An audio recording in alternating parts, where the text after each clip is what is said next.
जी screen share हो रही है।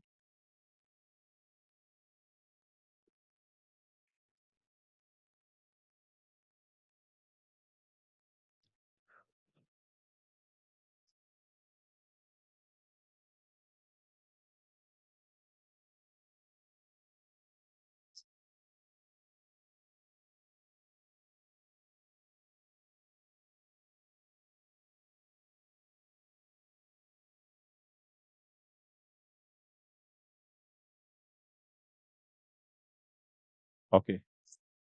On 1 January 2014 Cuba limited acquired a zero coupon bond investment in debentures है भाई for 9,50,000. Broker's fee of rupees 25,000 on purchase was recognized in P&L. अच्छा model कौन सा हो सकता है? FVTPL मॉडल हो।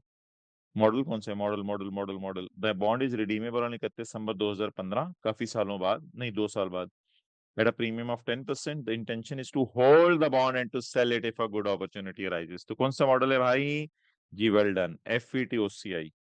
The effective interest rate is इतने on purchase of bond investments were investments were debited at redemption value. ओहो, अच्छा। अब गलतियों पे गलतियां देखना शुरू करें। गलतियों पे गलतियां। पहली गलती, broker fees was recorded in P&L। ये पहली गलती होगी, हालांकि एफईटी और सीए में कैपिटलाइज होती है। Investments were debited at purchase price होना चाहिए था, were debited at fair value. Cash record हुआ 9.5 लाख से, जो जितने आपको ना परचेज किया, और बाकी इनकम रिकॉर्ड हो गई 1.5 लाख। अच्छा जी, रिडेम्पशन वैल्यू कोई बता दें मुझे। Face value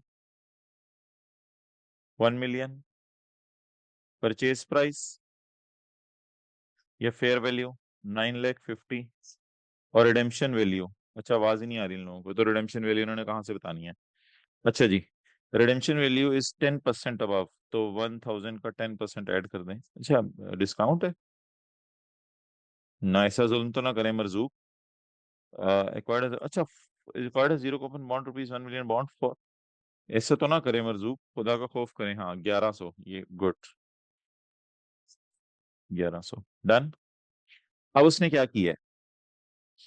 no subsequent entries for bond have been made. अच्छा, और कोई एंट्री नहीं हुई, तो जो रॉन्ग एंट्रीज हुई हैं माय डियर, वो ये हुई है, expense debit cash credit, date is 25, और खरीदते हुए जो है वो बॉन्ड को उसने एंट्री की है, येलो लाइन पढ़े, investments were debited at redemption value. Investment को डेबिट किया है रिडेम्पशन वैल्यू पे, and redemption value is 1100, and investments were debited, cash credit with 950, cash 950 पे क्रेडिट हुआ, and income credited with 1.5 lakh. खुशी इनकम, ये 1.5 लाख इनकम में चला गया, इसके अलावा कोई एंट्री नहीं हुई। तो रेक्टिफाइंग एंट्रीज अब क्या करनी है भाई? सब कुछ आसान है, अब मैं क्या बताऊं आपको रेक्टिफाइंग एंट्रीज क्या करनी है। तो रेक्टिफाइंग एंट्रीज की तो टेंशन लेने की आपको जरूरत नहीं है। रेक्टिफाइंग एंट्रीज आप माशाल्लाह अल्हम्दुलिल्लाह खुद बहुत अच्छी कर लेते हैं मेरे से। क्लियर? अब देखें जरा सोल्यूशन।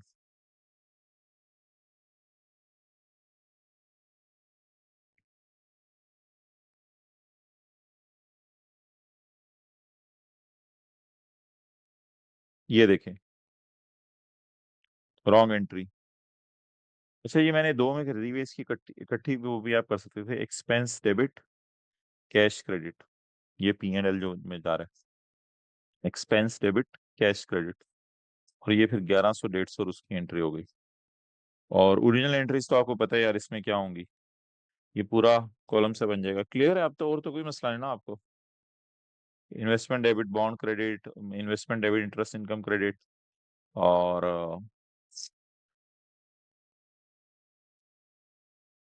ये कम जनवरी।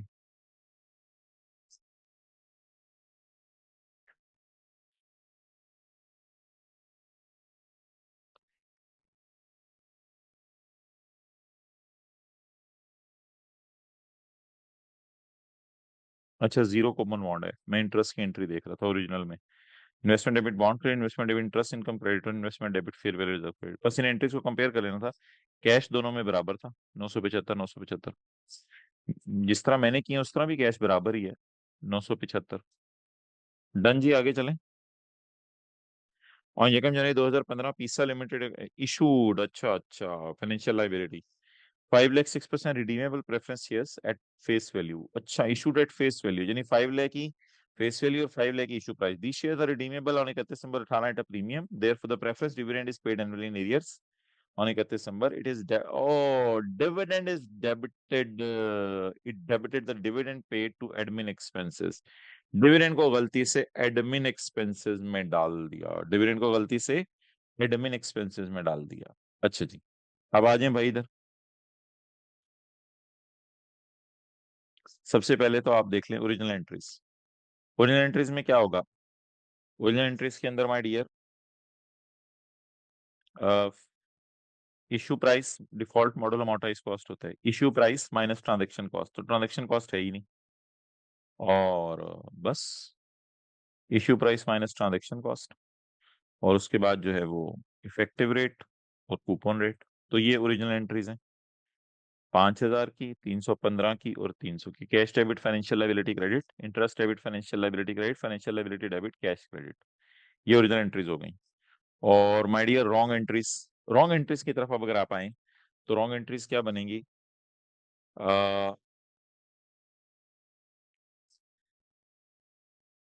It debited the dividend paid to admin.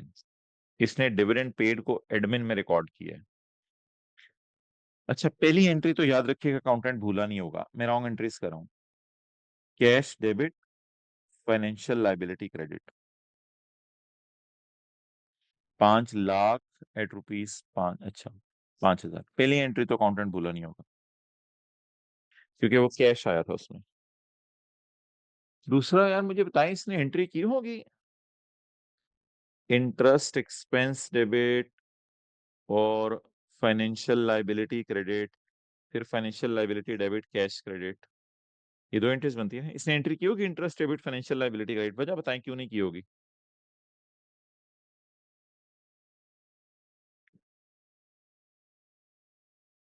हो सकता है उसने इफेक्टिव रेट पे इंटरेस्ट रिकॉर्ड किया हो और कूपन रेट के ऊपर।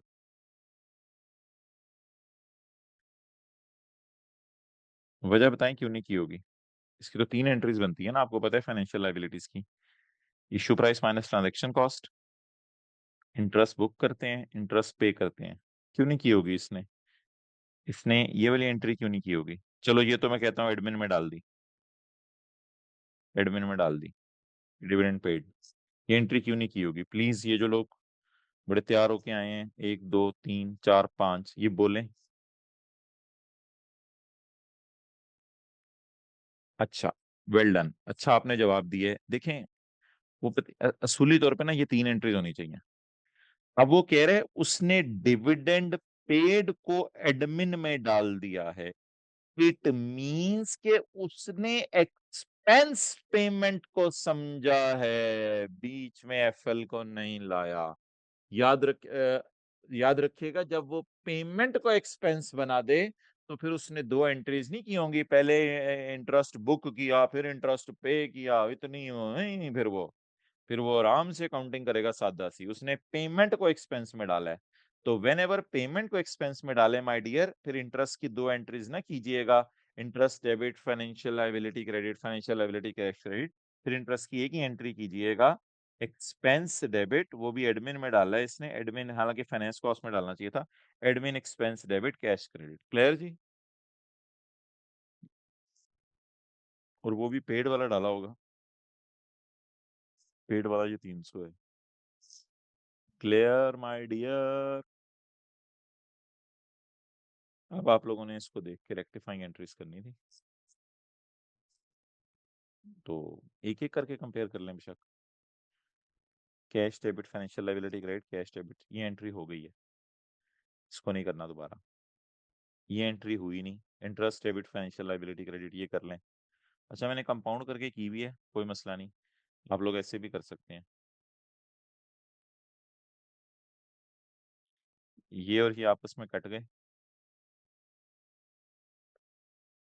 ये और ये आपस में कट गए। अच्छा, interest debit financial liability credit उसने एंट्री।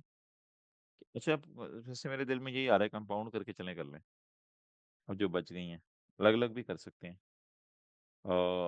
एडमिन उसने रिकॉर्ड कर दिया है, एडमिन रिकॉर्ड नहीं होना चाहिए था। एडमिन क्रेडिट 300 से। इंटरेस्ट रिकॉर्ड करना था 315 से, नहीं किया, कर दें। इंटरेस्ट डेबिट 315 से। बैंक क्रेडिट होना चाहिए था 300 से, हो गया। एफएल 15 से क्रेडिट होना चाहिए था, नहीं हुआ, तो एफएल को 15 से क्रेडिट कर दें। ये था जी।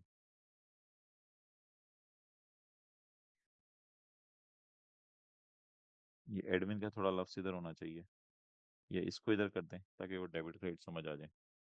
चलें जी आगे।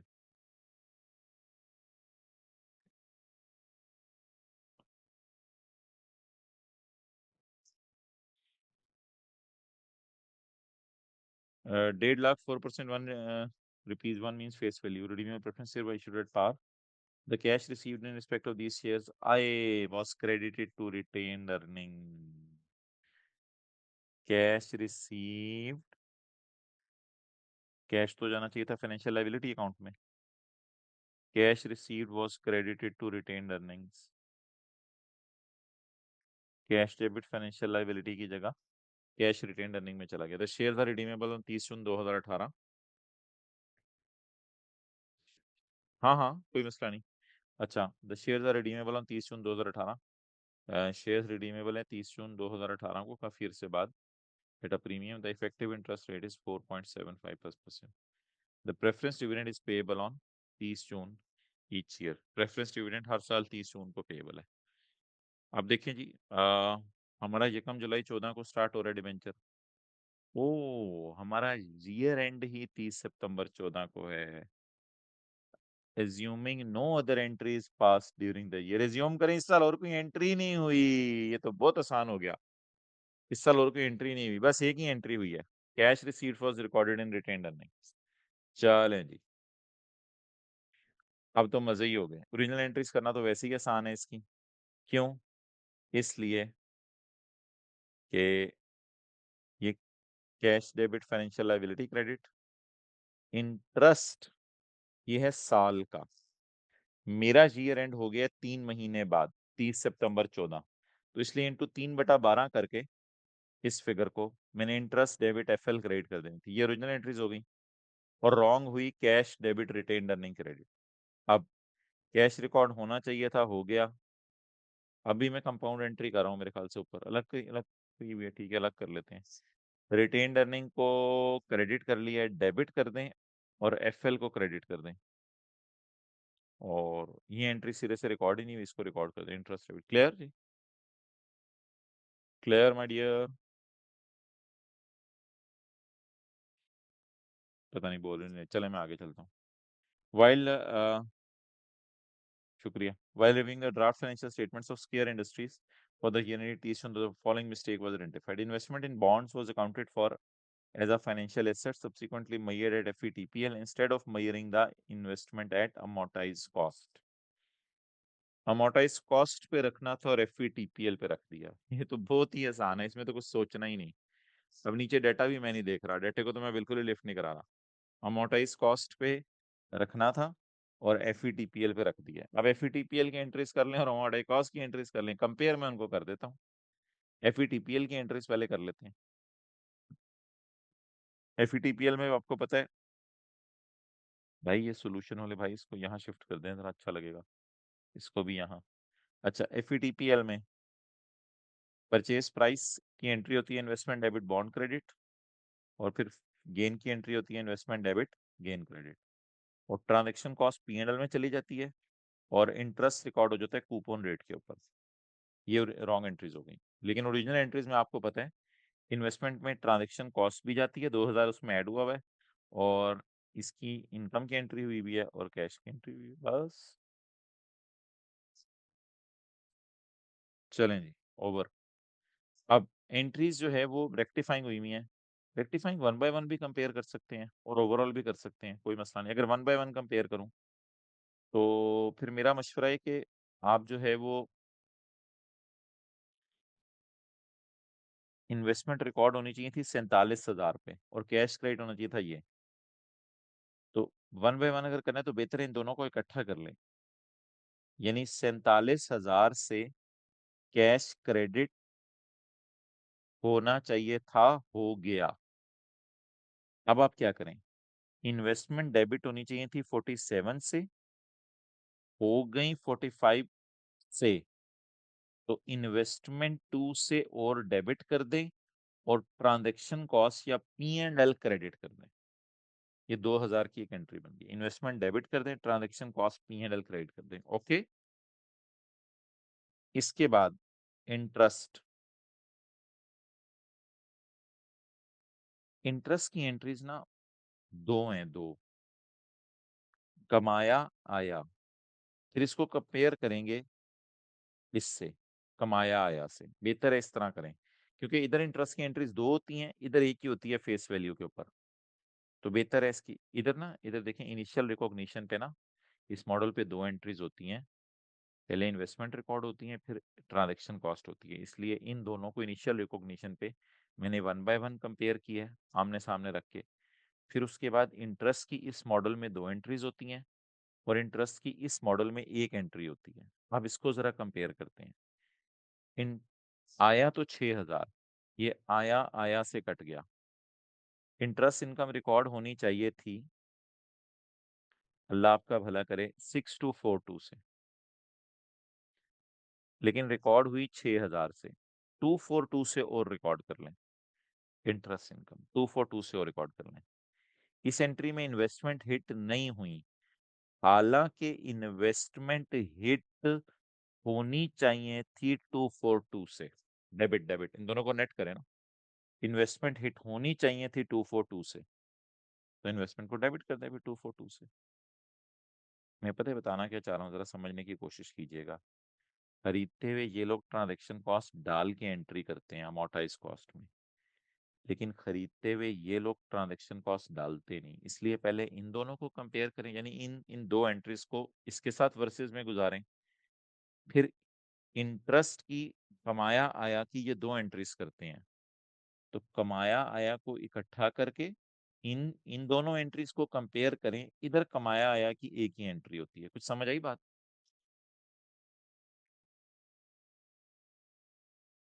ओवरऑल भी नेट कर सकते हैं सारी एंट्रीज को सामने रख के, और इन द एंड आसान सा काम है, बस इन्वेस्टमेंट्स का फेयर वैल्यू गेन रिकॉर्ड कर लिया। इस मॉडल में होता ही नहीं, पर गेन को उल्टा दें, वह उल्टा दें चुप करके। डन जी। Yes, sir. A company Alpha Limited engages in multiple financial activities. At the end of reporting period, it holds the following instruments: a corporate bond held to collect contractual cash flow and also occasionally sold to manage liquidity. ये कौन सा model है, जल्दी से बता दें। Amortise cost, जाहिर सी बात है, अमोर्टाइज कॉस्ट। अच्छा, और मे सेल सॉरी, FVTOCI। और अगले strategic investment in equity shares. Equity shares does not trade this investment, इसको इन्वेस्ट नहीं करना, ट्रेड नहीं करना, but intends to hold it for foreseeable future. भाई इसके लिए FVTOCI मस्त नहीं है, दोनों अवेलेबल हैं। अगर इरिवोकेबल डेजिग्नेशन हो तो FVTOCI, वरना FVTPL। Clear? Clear? Yes, sir.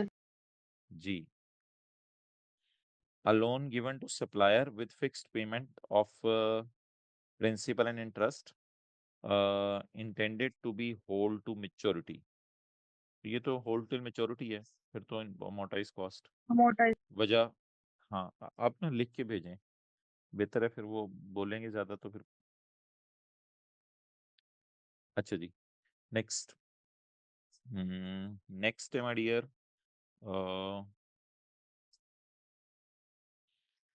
a high yield bond purchase primarily for short term profit taking through fair value fluctuations।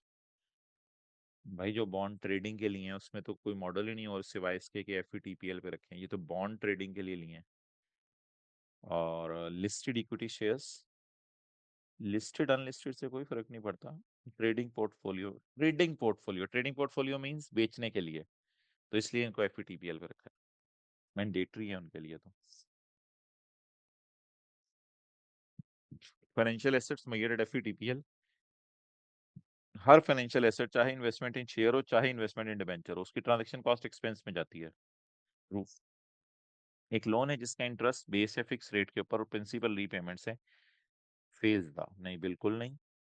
Loan है, आपको फिक्स रेट के ऊपर इंटरेस्ट मिलने और प्रिंसिपल की पेमेंट्स मिलनी है, तो बस cash flow characteristic test pass हो रहा है। यानी आपने प्रिंसिपल इंटरेस्ट के अलावा और कुछ चाहिए ही नहीं आपको, तो cash flow characteristic test pass हो रहा है, फेल्स तो नहीं है, पास हो रहा है, तो ये फिक्रा गलत है।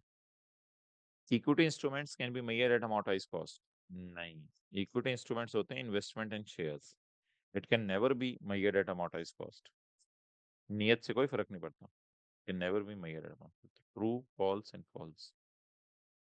जी क्लियर यहाँ तक?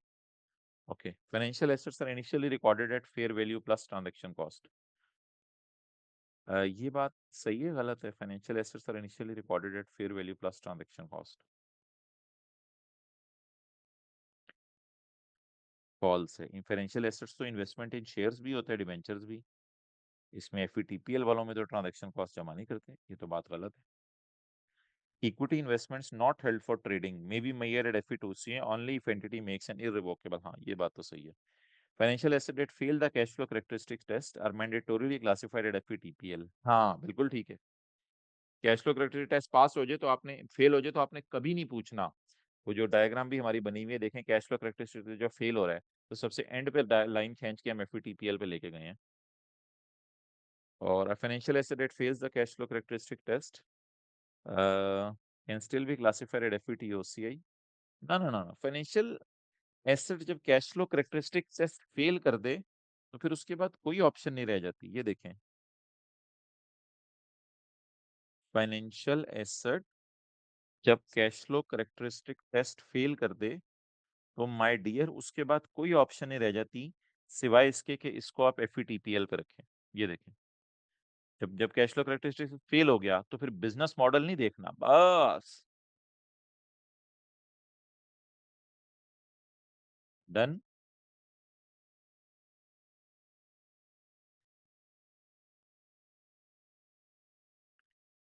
अच्छा, change in fair value due to own credit risk on a financial liability, ये तो एफईटी ओसीए में जाता है, एफईटीपीएल मॉडल में। फाइनेंशियल लायबिलिटीज, नहीं ये फॉल्स था ना फिर। All financial liabilities are required to be presented at fair value on balance sheet, बिल्कुल भी नहीं, अमोर्टाइज कॉस्ट वाली फेयर वैल्यू पे नहीं आती। ट्रांजैक्शन कॉस्ट और एक्सपेंस इमीडिएटली फॉर फाइनेंशियल, गलत, कुछ में issue price minus transaction cost होती है, डायरेक्ट पीएनएल में नहीं जाती, अमोर्टाइज कॉस्ट वाली issue price minus transaction cost पे जाती है। डन जी, ओके ठीक है जी, अल्लाह हाफिज। कल इंशाल्लाह मिलें, क्लास में आ जाएं, खुदा का खौफ करें, बहुत घरों में बैठ के क्या करना है आप लोगों ने।